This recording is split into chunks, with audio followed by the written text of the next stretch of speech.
it's all regarding red flags and why we ask it pretty early on. So red flags determine the setting for our management. So I encourage you all to think about all your patients in this manner, every single consultation.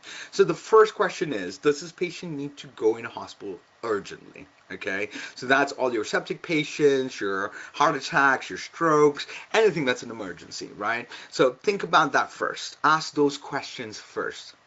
Rule that out, that you have to make that decision, that clinical management happen.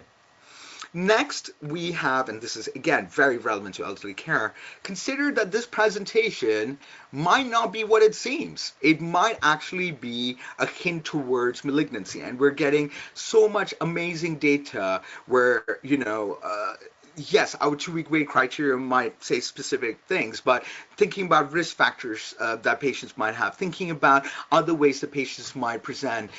So persistent thrombocytosis, what cancers are they associated with? Persistent lymphocytosis, what cancers are those associated with? Again, the more you know about the stuff, the more likely you are to ask about it. But ask yourself, if they don't need to go into hospital immediately, do they have a cancer waiting to be discovered? Do they have something that's urgent referral? Maybe they have,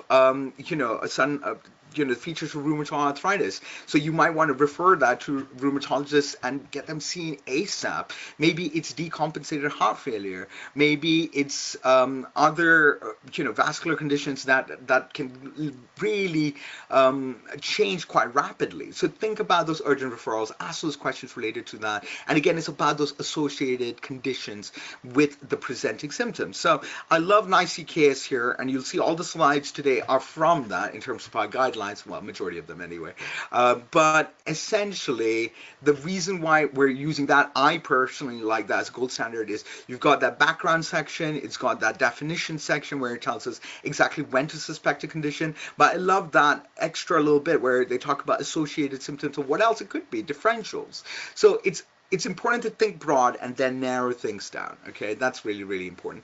And then lastly, everything else. Right, so if you ruled out that they don't need to go to hospital urgently, they don't fulfill the 2-week wait criteria or urgent referral, then we're managing this in primary care, and how are we going to do that? So I think if you think about every single consultation that way, you're going to be laughing, all right? You'll see this picture on the left has words that are illegible. That's because I use AI to create that picture, and so the spellings are all wrong. But essentially, they relate to these 3 categories over here.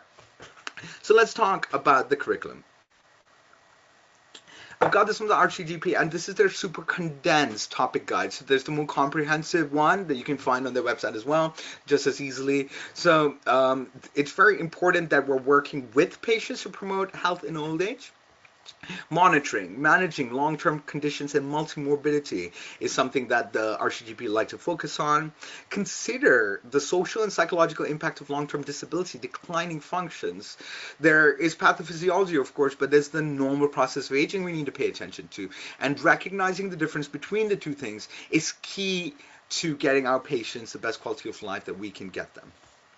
Again, coordinating care with other organizations and working with healthcare professionals, whether it's acute or chronic, including charities and voluntary sectors. And can I say some of the best resources we have that we can send patients are from charities. So have a look at MS Society, have a look at Crohn's Colitis Society, have a look at ERIC, have a look at Cancer Research UK, which is one of the biggest charities in the UK. So those resources are invaluable and absolutely fantastic. So do think about all of those elements as well. Think about supporting patients, relatives and their carers, and think about disease prevention activities. When we think about older adults, when it comes to things like falls, memory, continence, immunizations, and of course always remember those ethical concepts that are ever so important to giving our patients the dignity of being fairly treated.